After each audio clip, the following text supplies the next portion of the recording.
Welcome to Flow with Arman Assadi. Okay, I'm getting right into it because I'm very excited about my guest today on the podcast. I have wanted to get Lori Harder on this podcast for so long.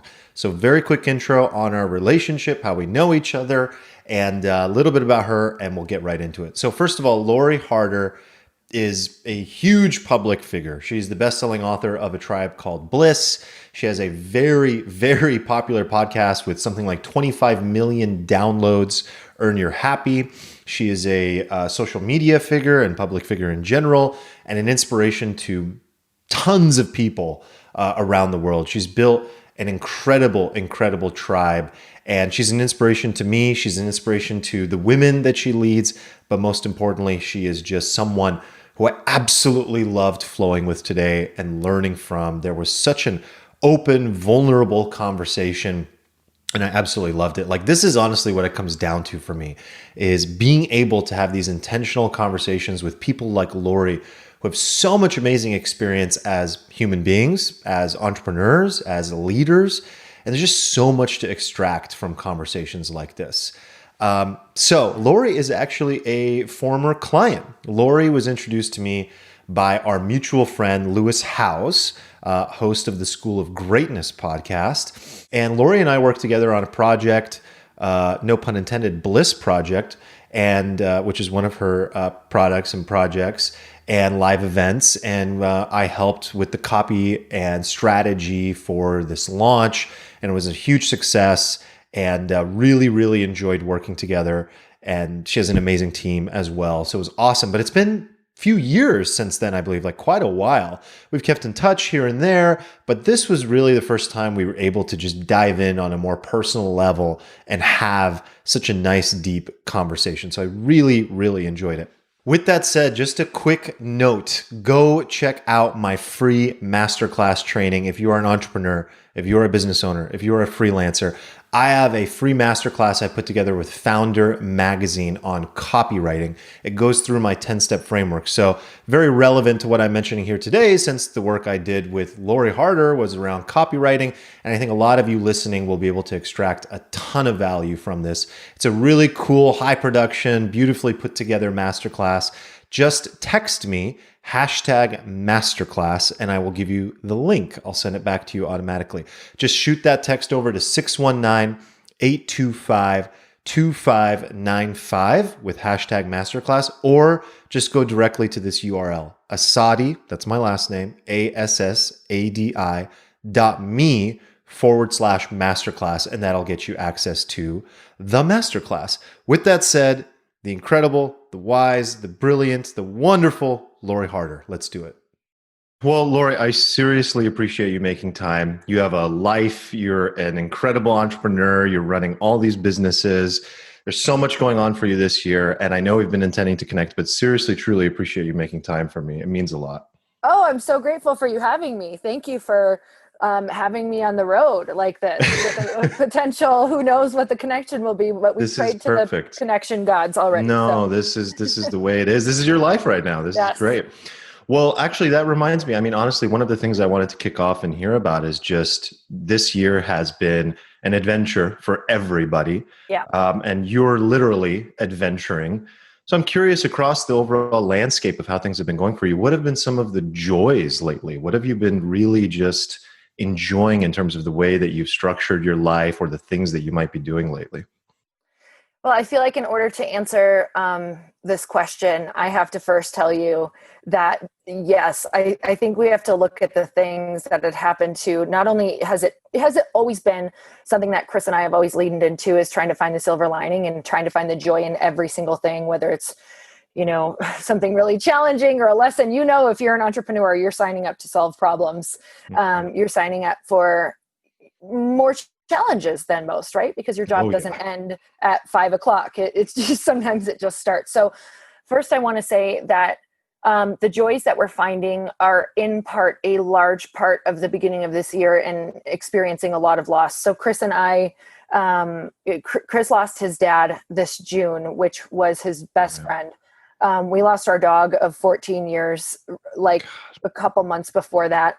And I think it just were these moments of how are we going to take these two things, or especially the life of his father, obviously, and celebrate it and make it mean something? Because we know that there's always only two choices that you can make. And that is, you can let it destroy you, consume you, and you can become a victim and you can stay in that place of sadness, and it would be okay. Like, the world reflects that that would be okay and acceptable, and people would feel for you, which is beautiful. And Yeah, at the same wonderfully said. time, it's also not empowering for you, and it can stop you from living life. So we've decided that we're going to make meaning, and we're going to make his life mean something. And that's in part a lot of the things that you're seeing right now, getting an RV, which is something he would have loved to have done and not waited to live.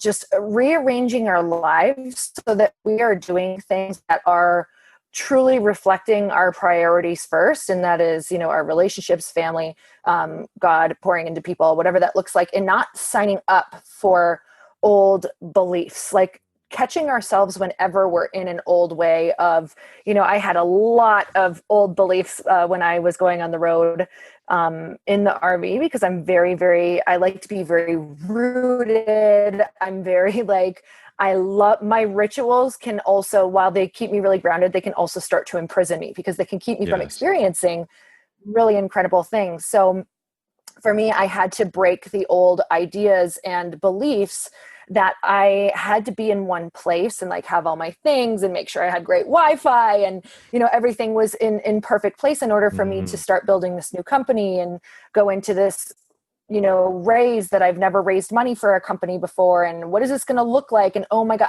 I was frantic.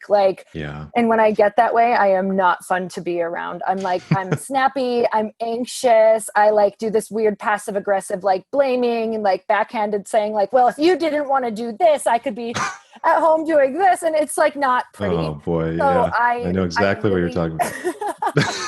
I have to and it's funny because I did it once this morning and caught myself, and Chris Mm, also pointed it out. He's great at that, but thank God. We do that for each other. mm-hmm. That's where you're doing that thing again. That's Mm-hmm. actually not meant for me. It's a thing that you're feeling. So Yes. with that said, I have to constantly be challenging what actually is true. And it's hard to know what is true if you've never done the opposite. So you kind of have to leap into it and go into the opposite to know, was that true for me? And, I could have stayed home, and kept on having all the phone calls with possible investors and raising money and feeling very grounded. But I also knew that nothing bad was going to come of me coming into a room with 30 or, being outdoors, doing hikes with 30 entrepreneurs, making things work, stretching myself even more, because I know that this is all just a gymnasium to make me the person who's going to be capable enough to handle whatever comes my way with these big ideas and huge visions and dreams that I have. I need to keep signing up to go sit in the fire, and every time I go sit in the fire and expand, something beautiful comes out of it. So Life as a metaphor for a gymnasium. I like that. I love yep. that. You really never know what the next exercise is going to be. I mean, on this note of loss, this has been such an incredibly tough year for you, your family, for Chris. First of all, I'm so sorry again for Chris's loss, your loss. And then you have the Thank loss of you. your dog, which is a family member. And many people who aren't in that world of having a pet don't really understand, I think, the tremendous feeling that Mm. animal literally creates in your life when you have it and when you lose it.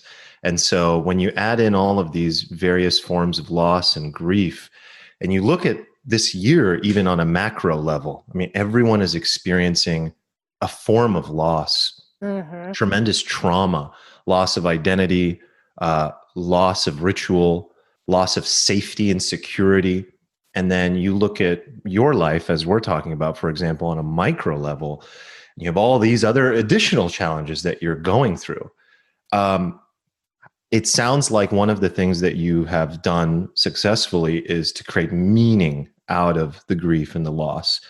Can you tell me a little bit more about how you got to that point where you could do that, and anything else that's been helpful? Because I've also been through loss over these last couple of years, loss of a best friend, and these things just happen so unexpectedly and shockingly, and they can create such a tremendous, insane amount of anxiety that's very difficult to handle for a lot of people. And again, you add in what's going on now for everybody environmentally, externally, and it just feels like fucking multiplied, like, so I'm curious how you've been handling all that. I do this kind of, I guess, exercise that I started doing probably in my early 30s or late 20s. I'm trying to figure out at what point I did it. And I do think that I did it to an extent when I was younger, but I realized what I was doing and then kind of like got really good at this skill, like honed in on it. So I do think it's something that you can learn. And that is, I play out every scenario all the way to the end. And I sit in it and I allow myself to sit in it. So I actually, some people may not agree with this, but it works really well for me. I sit in the pain of whatever the options are. And I think that a lot of times in life, we are choosing the best, worst option. And I think that people don't realize that. And I think that's what makes a successful person, is to see the best, worst option and choose it and make the best of it. And for me, it's like, okay, we're going to look at the beginning of this year, and here's a couple things that we could do. We could sit and say, things are never going to be the same. Oh my God, look at the loss. Look at how everything is going to be different. Look at how now we don't have that person who, we talked to and made us feel so grounded in these decisions and moving for, oh my God, he'll never see his grandkids. And like just staying in that place. And while that's an important part of the grieving process, you have to go through all of that.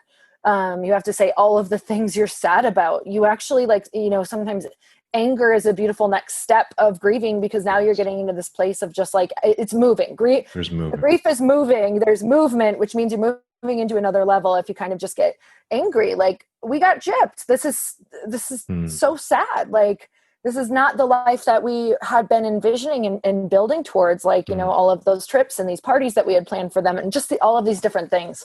And so I'm sharing that because just to like really get into the emotion of, I think, what you have to go and do and experience, and you have to feel all those feelings. And then once you get to kind of a place where it's almost like you're a bit emotionally exhausted from that place, or you just kind of are a bit tapped out for a bit. Like, just not more to feel. You'll know what I mean when you get there. It's just a place where you're like, okay, now what?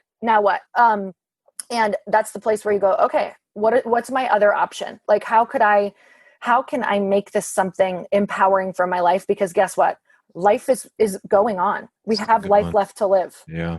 So I always like to think of, especially if you're coming from a place of, so this is different because we're going to be talking about two things here. So if you're coming from a place of losing someone or something, big like that, I just say losing someone significant to you. I think it's really helpful to think, what do they want for you? And, what would they want their life to have meant for you? And I always think about how he would want us to be incorporating the things that he learned, those lessons, how he would want us to take on a part of his personality and pay that forward. Something that he always said was, like, he'd be working so hard or working all day or running around the house during holidays and like making things just right. And we would say, oh my God, like, thank you so much for doing that. Or you're so like tirelessly always working for the family. He goes, this is just what you do. It's what we do for family. So we've like started to embody that with like not complaining about like having to just, any type of little work. I've never heard the man complain once. So that's something that Chris and I have been like, 30 days on the road, it's kind of easy to complain, especially in RV together. And we just have kind of adopted this is what we do. You find your roles and you just do your work, and I can't tell you the ease that just creates in your life. So going back to like, you've got those two things, you're going to go sit in it and realize you have the two options of, you can sit and you can just, be sad and you can mourn this loss and you can think of what you've lost, or you can think of how you can embody that person and make them keep living through you, and think of what they would want for you. So I think that has been a really, really powerful with dealing with grief of losing somebody. We think about them every day. We talked about it today, or talked about them today. And I think that as far as, maybe loss of a job or the things that are going on in the world, loss of what we thought, we've all lost this idea of what we thought life was going to be. And we're like mourning the loss of what we thought our life was going to be. And that's a big deal. That's huge. And I think a lot of us aren't giving it credit, that we're tired or exhausted or feeling really sad for that reason. And I think acknowledgement, number one, helps you learn or helps you understand and relieve some pressure of like, this is okay to feel this way. Like acknowledging that you are going Acceptance. through. The stage Absolutely. of the grief. Oh my gosh. Grace, acceptance, is huge, of cutting yourself slack. Like I just think cutting yourself slack is everything in life and in the business, because you got to just always be like, I'm doing the best I can. And while that sucks and that fire's going on over here, I have to just let it burn because I can only focus over here. Yeah. And I think as far as loss with that, what you can do is, again, you've got two decisions. You can sit in the pain, or you can decide to make that lesson, that loss. Maybe it was a huge money loss. Maybe a relationship ended not the way that you wanted. Maybe you were a real jerk the way you showed up and you didn't want to. Like, how can you make that mean something for you, powerful for moving forward? How will that be something that you teach or implement moving forward? Like, I look at every big lesson or, loss or huge money lost, and I'm like, honestly, I'm so glad I lost it in that business that wasn't this business yet, because this one has more to lose. So I'm glad Wow. I Great saw reframe. that there instead of here. And you can't learn that, right? Like you can't No. learn about relationships without first messing them up. So it's kind of like, oh, that's where I went wrong. I understand how to prevent that or spot that, or I know that that's a trap for me, or I know that, these millions of things that you learn. So that's definitely something that I've used, is going down the rabbit hole completely, seeing 100% what each outcome will be, and then choosing the best, worst option and moving with it. Wow, that's some profound stuff, Lori. I really love the simplified binary approach that you're talking about to how we look at events, because I often say this to people as well. It's like there are a few things that we truly control in life. Meaning is one of them. And when you look at the options and you really do simplify it down to, do I go this way where I become a victim? And yes, as you said earlier in our conversation, society actually, I don't know if they reward it, but they essentially create a comfort zone around it. There's an Right. acceptance around it. Or I could choose to go this path, which is lesser traveled, of creating a form of meaning through the suffering. And that's why the Buddha even said, life is suffering. But the remedy to the suffering is here in the mind, the way that we associate to the feelings and events and the thoughts and the emotions that create the suffering. And so even when you look at things like Man's Search for Meaning, Viktor Frankl, that incredible book, it's like the dude's in the Holocaust and Yes. realized the only thing that it comes down to that he controls is meaning. So whether it's a traumatic relationship or loss or something terrible that happens in your environment or your life, really it seems to constantly come down to that sense of, what am I going to choose for this to mean? And I just want to add as well, from a personal, story, that piece that you said around thinking about what that person would want for you. Wow. I mean, that is truly one of the things that has been like a grace for me and helped me through the process of creating meaning, to move that energy and grief into action. My best friend, Niall, was one of like my number one supporter in terms of my career, the most selfless, huge fan I've ever made. Like it's just like he just wanted to see me be me and succeed. And it's like you have those friends that celebrate with you and you can feel comfortable giving them the good news. He was that person, Yes. and not just like a little bit, but like, you're the fucking man, like Yes. always pushing it 10 times more. I'm like, I'm not that cool, dude. But this sure feels good. Yes, It's exactly. helping. And so I would sit there and I would think, what would he want to see me do, not just with my life, but how to give meaning to his life. And one of those things was this podcast. I have wanted to do this Wow. for 8, 9 years, and finally pulled the trigger.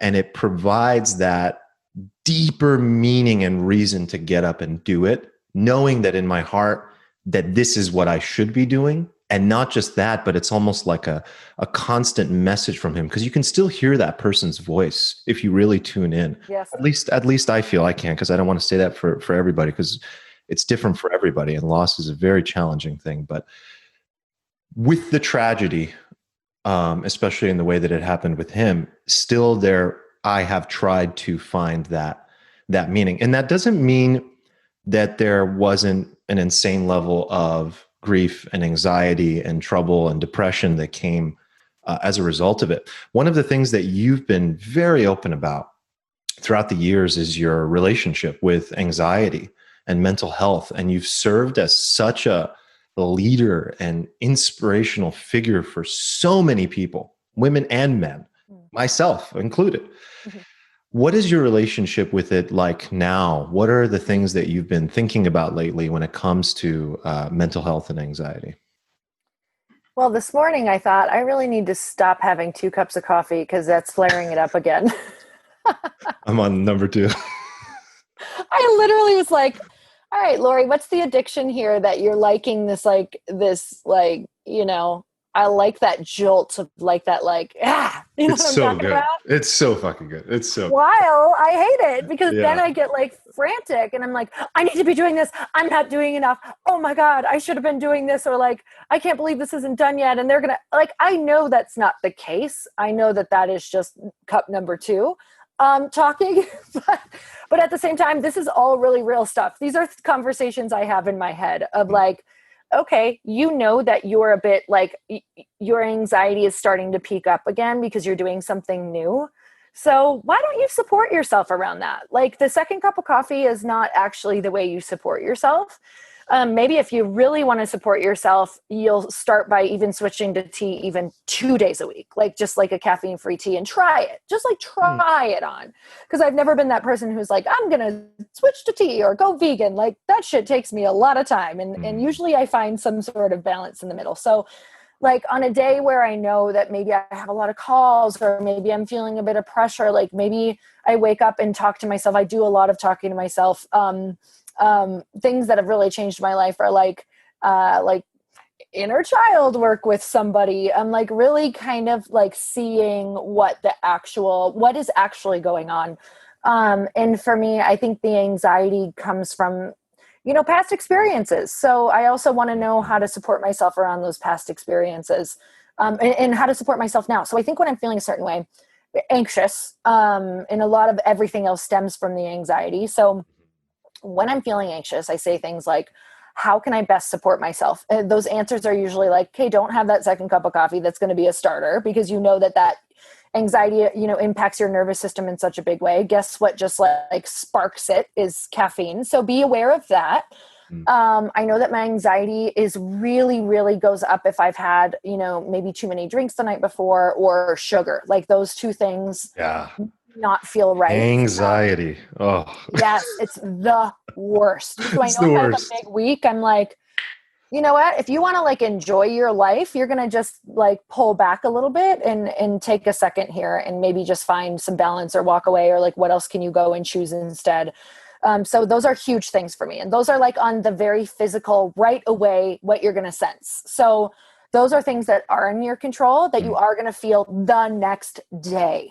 So that's huge. The second one is support, as in I'm so verbal. I need to talk out my emotions. So a lot of times I'll just tell Chris, like, please don't talk. Please don't give me any answers to this right now. This is not a conversation that is requiring like action or answers. This is great communication on your part, though, to recognize that and provide that frame for him so that he knows what to do in that moment. That's great. Yes. And thanks for pointing that out, because that took us both a lot of work of like, what is this right now that you need? Is this just listening or whatever? And it's funny because sometimes I'll start with that and then like 30 minutes later, he hasn't said anything. I'm like, you're not going to say anything about this? He's I like, think I've done the same thing. okay, Oh pump the God. brakes there, psychopaths. We're good. So yeah, but anyway, I'm like, oh, that's right, I told you not to talk, and you're doing that very well. But now you can talk. Now I need your feedback.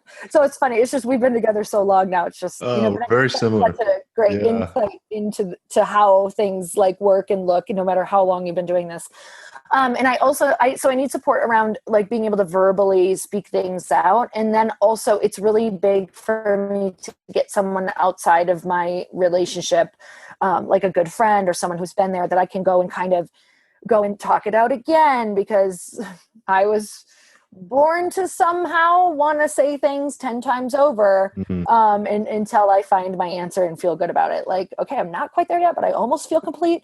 So I just want anyone who feels very verbal like that too, to acknowledge it and to actually create spaces for yourself to support that, if Mm. that's how you work through to find a This is very solution. helpful for me. I'm very verbal as well. So this is really good Oh, stuff. good. Yeah, this has Yeah. been huge, huge, huge for me. Sometimes I'll just, and sometimes even with my friends that we kind of have this agreement that we can hash things out. If they can't jump on the phone, it even works through just voice memoing.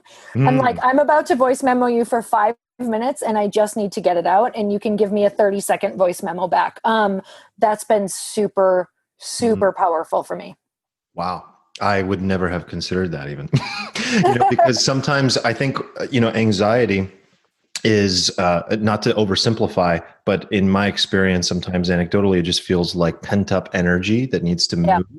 And so I love what you're talking about, where it's like a transfer of that energy and doing it in the right way, a respectful way, creating a good container. Here's what I'm looking for. Here's the outcome. But just realizing that either we need to reduce the energy through the caffeine, through the alcohol, through the things that we can control, or if it's still not moving, maybe it's some exercise. That's been helping me these last like few months, is like I'm really over like daily hygiene of exercise, or like you said, like Yes. Same. verbalizing it, getting it out, like getting it out there. But I have to say, my God, I went through a phase during this pandemic where I was in the worst shape ever, like just stopped completely. Like I became that person that was like, oh, no gym. All right, no problem. I'll just sit at home and that's it. Turn into a fat boy. No gym, no movement. Yeah, Okay. that's it. I can't do anything. I don't know how to do this myself. Mhm. Uh, thank God I met my current sensei, as I call him, the most ultimate trainer ever. It's all calisthenics, bodyweight work, things you can do at home. He's incredible. But I'm telling you, Lori, ever since I started this, the change that I can feel, the tremendous exponential change I can feel in my mental and emotional state and well-being, insane. Not to mention the physical Mhm. part, just looking good, feeling good, like all that. And then that gives you confidence and energy. And it's like this crazy Yeah. feedback loop. And I don't have to tell you that you're the ultimate fitness person. So, I mean, I'm sure that's an aspect of And what helps you as well. that's why I just have to literally say I'm so glad that you found that and you're doing that. And it's interesting because I think that for some people that's not like a good way for them to deal with anxiety. Some Mm, people want like yoga or to go sit by a river or to write, and like yes. for me, I am so physically expressed, and I know that because that is the one place that I connect so easily to God, universe, whatever you believe. Mm, It's like, for me, it's always been walking, running, working out, nature, movement. So I think that everyone needs to find what that place is where they do yes. find that kind of like peaceful place. And for me, it's always been movement. And I do think for a majority of us, it is because we have this physical body that wants to move. Like, it is just a channel for energy. It wants to Mhm. move it through.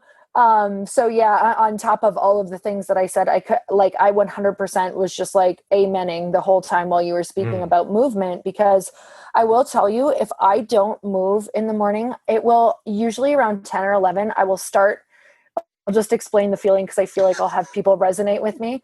I'll start to feel like there is a wild, frustrated toddler inside of me who can't express herself. And it will come in the form of just like crying, anxiety, and frustration. wow. Like, I'll just feel like crying or anger. Like, I'll get really like like snappy or Mhm. angry or upset with myself and be like, oh, it's the weirdest, but You also got I a know lot what of it life is. force. You got a lot of energy. You got to move it. It's She wants to play Yeah, you have a and lot to do get on this earth outside. at this time. Clearly, there's a lot of energy there. Yeah, I couldn't agree more. I couldn't agree more. And you do such a great job of sharing that journey, and it's so powerful for people. I'm curious, Lori. I mean, you've been sharing vulnerably, authentically your journey, and I don't want to overuse those words because those words can be such platitudes. But seriously, the way you share, even just for example, on social media, on Instagram, you've always been so authentic at showing both sides of the coin. Look, this is what's great about my life. This is what's going awesome. We're doing this adventure. I'm starting these companies and going through loss, going through this, having a tough day, having a meltdown. When do you think was the point? At what point really did you and your message really start resonating and taking off with your audience? Like, and what do you think really was the cause of that? Does this aspect of authenticity have anything to do with it? Was it something about the way you were presenting yourself? Was it just some way of really getting the message out there? What do you think it was?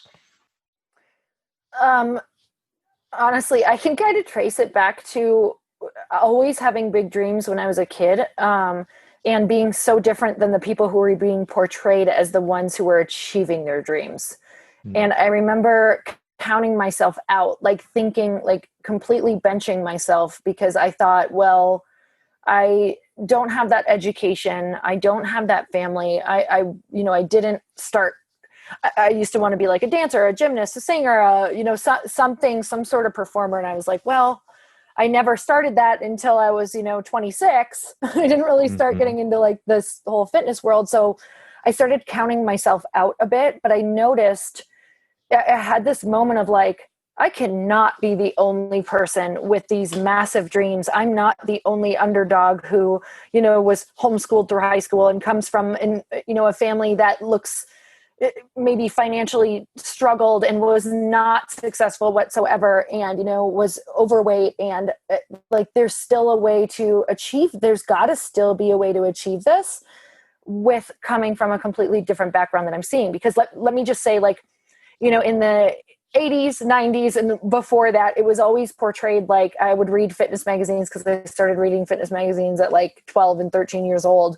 Mm. It was like, she was a cheerleader, she went to college, she did this, she was a gymnast and she was four, she was a dancer, she did, like, they all had these crazy backgrounds of like, they came out of the womb successful, or like Yeah. had these kind of like quote unquote charmed lives. And I get that they didn't now, but that's what was highlighted. That was very popular in the 80s and 90s to never, like, you just go back and look at like news anchors. It's all about like perfection. Everything is about Oh, yeah. perfection.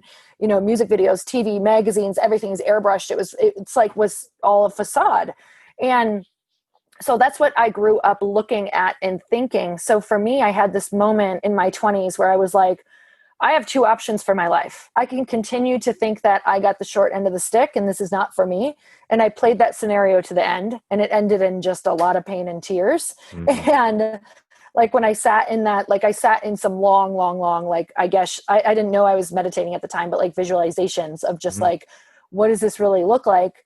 And that felt so disempowering. It felt so off course for what I was supposed to be here for. It felt What a so powerful like a waste of exercise. my life. Oh, if you guys Wow. haven't done that yet, definitely do that. Yeah. Or I could just fricking go for it and fail and be happy with myself that at least I kept trying and trying. Because if I've learned anything, and thankfully I feel like I learned this a bit sooner on, and I hope that I can gift this to other people. Man, you just fall in love with the pursuit. Like, fall in love with your day to day. Fall in love with the fact that you get a challenge today, because remember a time when you didn't have a challenge that was, connected to something that you want to be doing, and you were just doing nothing that you wanted to be doing. So when we get Mhm. big challenges, I'm like, hey, people pray for this. Like, people pray to have these type of problems in what Mhm. they love over solving someone else's problems in something that they don't love, that doesn't feel like it grows them or moves them ahead, or whatever that is. So Wow. that's always been a huge thing, is going back to the initial question, is that I had this moment of, there's got to be other people like me. and they've got to want to hear and see other opportunities like this. So I just started sharing, like, this is what I want to do. And this is not what I'm not seeing these examples out here. Like, what is going on and what's happening over this journey. I just started documenting. Like, if anything else, I just wanted to know that I think I started documenting just for sheer connection. And then out of documenting, I realized I was documenting to connect and find my people. And I realized that documenting the real journey and actually sharing the pain and, whatever that was, the heartache, the non-wins, was how you connect to people. It's really hard to connect to people who are just winning all the time, and that's all you ever see. You're just like, great, that's awesome. I don't feel that way. So it's hard to feel genuinely connected. And what I realized is that I was connecting to this massive group of people who literally all felt the same way. And I think it was just a breath of fresh air to be like, wait a minute, are you saying that it doesn't have to be this way, or it can look this way? Are you telling me that you just completely, you have this fitness competition coming up and you feel like you're failing and you completely blew it 10 times over, and my coach is telling me that I shouldn't be failing at all, or nobody cheats, or if you want to win you have to do X, Y, and Z, and you're showing me that it's actually not. So it was a really interesting place to be. I think, some people liked it, some coaches didn't like it. And I was like, that's not true at all.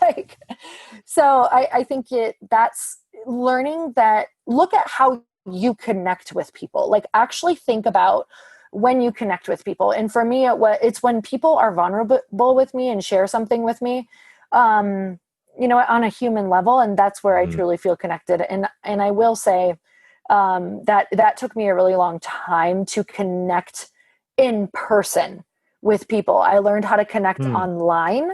But then when it came to building actual relationships with people where all guards were down offline, that was a big challenge for me, because I had a few relationships in my life that I can fully see where the breakdown was on my end of not showing up vulnerable, or like calling in the wrong people who like, it's just, that will be a whole other interesting long conversation.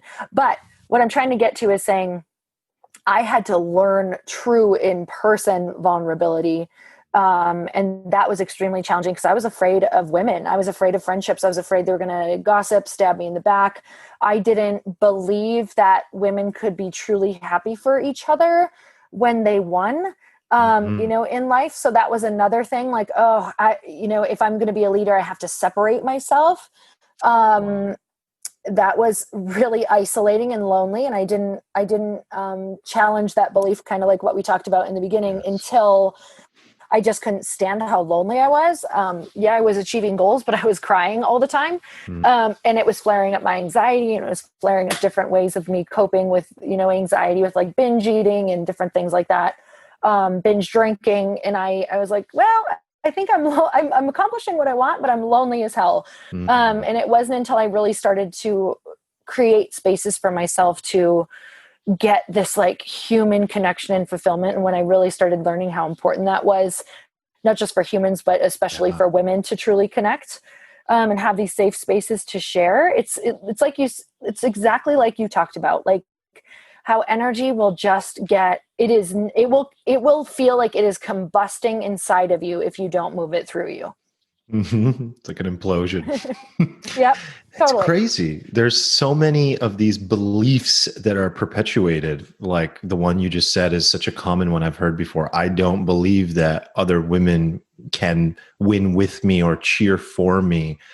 So common. And it's just so fascinating to think about, where did these beliefs come from? How did we get indoctrinated to think that way? And how do I actually change that for myself in my little reality bubble and tunnel? Like, what if I want to? And the theme that I'm hearing as you're talking throughout this whole conversation is, there is such a huge power you have with your perspective and mindset. Everything seems to keep coming back to that. The perspective of what this means is one thing, but then it's also the perspective of, okay, that may have been my background, but how can I actually change that story? What would be more impactful? And it's just this constant realignment towards something that's more empowering. And that can take people decades to discover. It's never too late. It's never too Oh, late.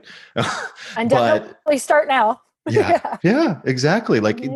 there's a moment of I think of them as little moments of awakening when we just sort of realize who's really in charge. Is it the thoughts that are constantly the chatter in our skull, which is usually what is creating the anxiety, by the way, in my experience too, and the depression that comes up for people? It's like this over attachment to the thoughts. And that's why I think things like exercise or yoga or reducing caffeine or whatever it might be, all they're really doing is they're just kind of slowing down some of that chatter to allow this like self with a capital S that's really observing your life to show up. And you might experience that through meditation or sitting in front of a river, but that's where it finally shows up in it. And it sits there and it goes like, how could we look at this differently? How could we actually just not even attach to some of these ideas and thoughts that are coming up? And then furthermore, where are they even fucking coming from? Oh my God, when I was a kid, blah, blah, blah, this happened, that happened. So this is really powerful stuff. And I really appreciate you sharing that. One of the things I wanted to pull out was, so you are working on a new company. You teased it earlier, but I would love to hear an update on it. Light Pink. You're in the beverage space, which is absolutely incredible. I think, without knowing all the details, just looking from the outside in, I think you're absolutely going to crush it for many reasons. The branding already looks incredible, but most importantly, the market timing on this. Like, wow, what a product commodity to choose at the right time. So what's the story? What's the vision behind this? And where are you at today? Oh man, I'm so excited about it. It's one of those dreams that I'm telling you. I have a theory. I do have a theory on dreams. Mm, So here we go, another rabbit hole. So I'm excited about this, and some things you can't control are timing. And in the beginning, I'm telling you, this is crazy because, I'm hearing you say how it's such good timing, but honestly, it's like in the beginning when, Corona first hit, it was like people were just like, oh, it's just bad timing for everything, bad timing to go and raise money. Like, this is not a good time. And that's all I heard. I was like, oh my God, is it really bad timing? So I challenged that belief because I had yeah, people and telling me, who's saying that? Are those the people that have raised money? randoms, Yeah, like exactly. random people. Yeah, yeah. And some were people that I would say were kind of like people that I would definitely consider their Mhm. opinion important, but at the same time, that's not enough. You need more than one important person. And when I say important, I mean someone who has like an expertise or like has experience in this industry. Like, go and collect a lot of data before you take an average of the data. That's really important. So with that said, Light Pink kind of just was one of those things where it kind of came through me, but at the same time, it came from digging, like asking a lot of questions of myself and my life and where I was. So I'll tell you real quick, like I went into my 20s not ever completing anything. I mean, like, I had never like felt like I finished any project that I started. A mantra that I had in my mind without realizing it was like, I never finish anything. Like, I'll never finish anything. I'm an extremely hard worker. Like, I can do physical labor like a freaking boss. Like, I will crush any kind of like entry level job that you put me in, or I'm really good in sales jobs, things like that. But that wasn't what I saw from my life. And for me, having that mantra of like, well, I don't think I'll have anything like that because I can't complete anything. And that started like as a kid of just like homeschooling and never feeling like I could ever finish anything out the way other people were, or completing a goal. Like, no goals had ever been met up until like my mid to late 20s. So with that said, it's like, then when I realized how to do it and surround myself with people and all of these missing elements, I started to learn the pieces of the puzzle that are actually, it's an outline, a strategy, and a track that you can follow for completing something. You just don't quit is the way. You just never ever stop. And then you keep learning from people who've been there. So with that said, I started to learn how to complete things, finish things, and achieve things. Well, then that became a massive addiction. And it was the first time I got attention from like anyone ever. So then I was addicted to achieving. All of a sudden, I'm like waking up and realizing, that I have to learn how to make the path or the actual process, the thing that I fall in love with, because achieving lasts a day and then you're on to the next thing, and you will become the most depressed person, really quickly, and even more anxious if you think achieving is it, because it's really kind of scary once you learn how to do it. Couldn't agree more. And it's awesome. Don't get me wrong. I'm not going to sit here and lie and be like, yeah, it's, it sucks achieving everything you ever wanted, because it doesn't. But it's also a weird place, because you're like, whoa, I realized that I thought I'd feel different, and you don't feel that different. Yes. It's like a high and then it's gone. It's very much a drug. It is so a drug. And because it's external, right? It's external. It's external. Yeah. So with that said, found that place of achievement. And I woke up kind of in the place of, I had written a best-selling book. I have an awesome podcast. I have incredible people around me. I was doing everything that I ever wanted, which I thought I would never, ever say. I was 37 years old. I had accomplished everything I ever wanted, and I was like, I don't know what's next. And I have to be honest. I guess that if I wrote this book and I'm a speaker, I guess I just try to speak at bigger events and I write more books. And I was deeply wanting to connect with people. I was writing about connecting. I was like, talking about connecting, going to events about connecting, except the life of a speaker and author is really lonely. A lot of road time. You lock yourself in a room to write because you need quiet, and it takes a lot of time. And then you go and speak to hundreds or thousands of people, and then you go sit in your hotel room. Because a lot of times you don't know people, or you're exhausted or whatever that looks like, because you just exerted so much energy. It doesn't mean it has to be lonely, but a lot of times it can be, right? So I was like, oh, I don't think I want to sign up for that. So I played that till the end, talked to a few people who were very large speakers, amazing authors that we all know.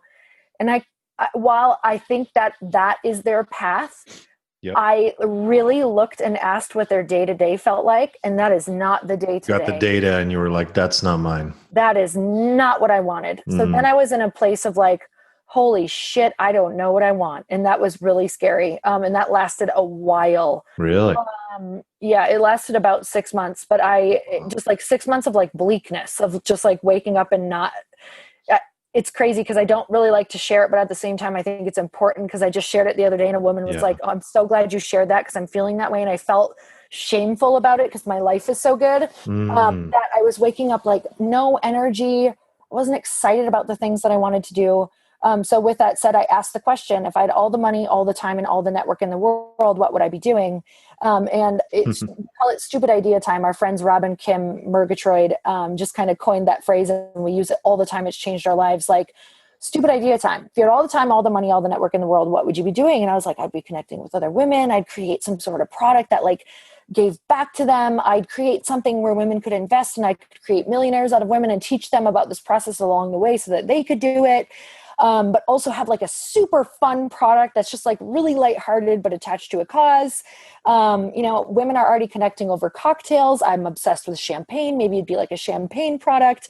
Maybe I'd show them that we could change the conversation. Like, these women are going to these networking events and having cocktails and leaving super like not connected and empty.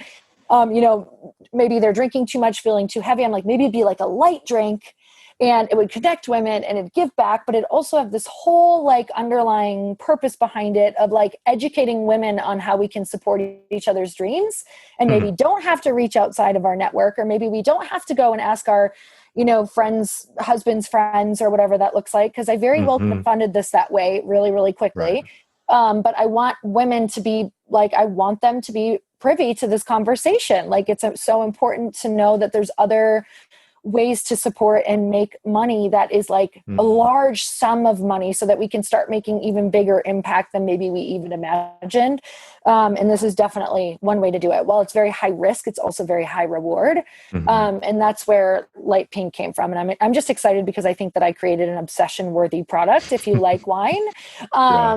So I'm super, it just is all of the things all coming together at once. And I have to tell you, they didn't all land at once. These were pieces of the pot. It's like you get this like, piece of like cake. You get this like just plain brown piece of cake that comes out of the oven as a dream. And all of a sudden, like all these little things just keep coming toward it. And you're like, oh my God, I had no idea that it was going to look this freaking amazing. And it was it's just patience, right? It's like hodgepodge together. The ideas come that way too. So that's what I'm most excited about, is just the everything coming together. And there's still missing pieces, like major missing pieces, that I'm just like, God, take the wheel. Cause I don't know, that's far beyond my power. So I'm going to need you. Day by day. That's Yep. it. It's like a process of having the dream and having the vision, but just continuing to show up and sort of being in a mode of, I don't know if surrender is the right word, but there is an aspect of it where there is surrender and trust, trusting the process, trusting a higher power, whatever it might be. But yeah, it is every day, because when we get so overly attached to the next step and what the future might look like, I also think that's another area that creates suffering for a lot of people, where it has to, we have a fixed outcome. I mean, how many times have people experienced that? I'm sure you have as well, where it's like, I have this ridiculous thing that I've created in my mind of the way it needs to be. And if it's not this way, I'm not going to be happy. Now, here's the most ironic part about it.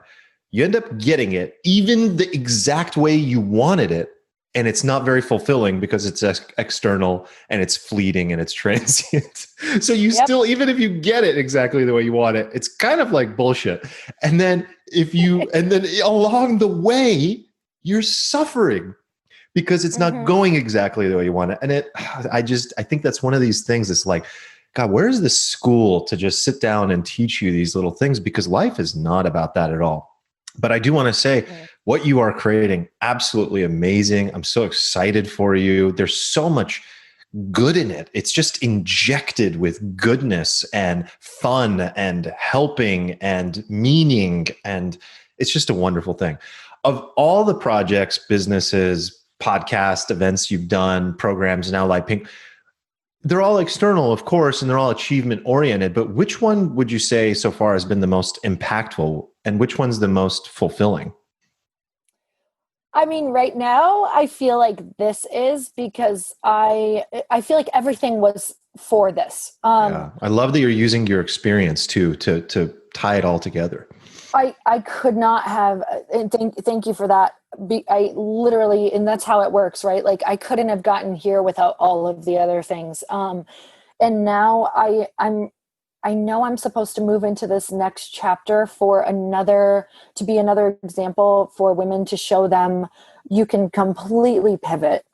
You do not ever have to be pigeonholed into one area, no matter what. I mean, I went from like spirituality and personal development to alcohol, guys. I mean, you can imagine the self-talk and the worry about people's thoughts around that. And it's like, if there's something coming through, pay attention to it. Like I said, I have this theory on dreams that if it was given to you, you're meant to follow it. Even if it fails, it was meant to bring you to the next one. For sure. You just have to like be a really good like servant of that dream and hold it. And you don't know what path you're going. Just drive the boat and try to drive it forward until you can't anymore, and then take whatever turn comes next. But it's kind of like, this is what is exciting me most, to show women what could be next for them. And that they can do a product, and that if they're, if they're tired of being the face every day, which I think that sometimes you wake up and you maybe don't want to be the face of your product anymore, or coach, or whatever that looks like. There's multiple ways to still infuse what you love and teach and do in other ways, but also, put something else, getting that out into the world that can serve people and push that mission forward and bring more people into your vision. So it's not just you. And I think that's just more fun anyway. Way more fun.